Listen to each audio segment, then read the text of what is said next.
God, mga igsoon o higala diha sa Ginoo, maayong gabi kanatong tanan, o bisan pa sa sige subaybay o sige panood sa akong mga video, maayong gabi.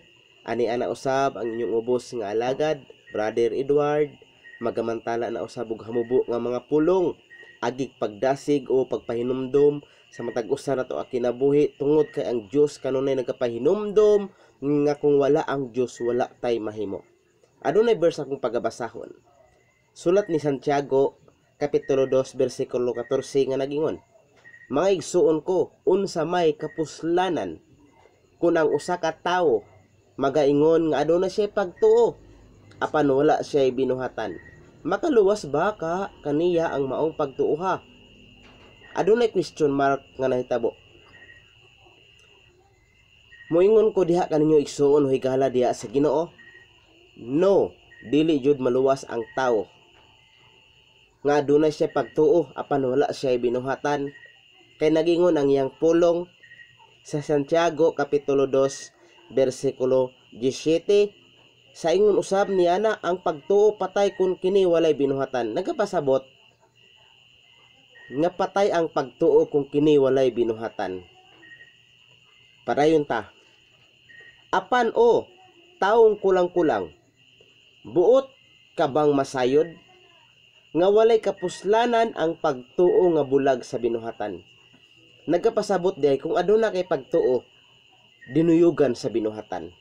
Nagtuo ka nga adunay Dios, tuuhi nga adunay Dios, mubuhat ka, buhaton nimo. Kaya sultihan ko ikaw o igsoon diha sa Ginoo, kung aduna kay pagtuo, kabalo ka mo pahimuot sa Ginoo. Apan kung wala kay pagtuo, dili ka kabalo mo pahimuot sa Ginoo. Kay ang kahulugan sa pagtuo, bisag wala nimo makita ang Dios imong gituohan. Atong isgutan ining kalibutan na, baliktad ang tawo.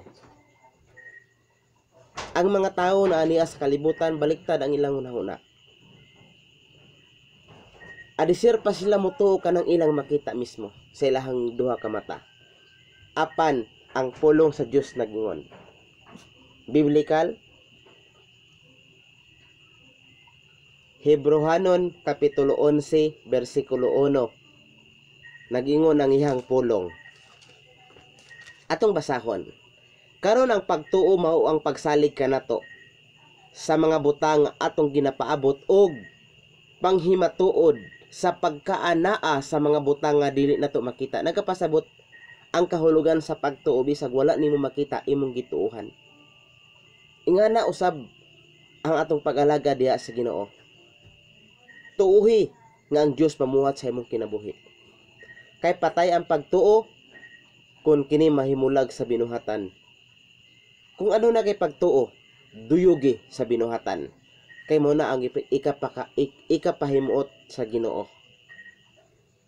Kay nindot kay sa piling kung aduna kay pagtuo, kay kabalo ka mo pahimuot sa Ginoo. Mao lamang na sa mubo nga mga pulong, hinaut ko na inyong nasabtan o natisok sa inyong kinabuhi o inyong kinabuhion sulod sa inyong kasing-kasing. Usbon ko, maayong gabi kanatong tanan o God bless you all.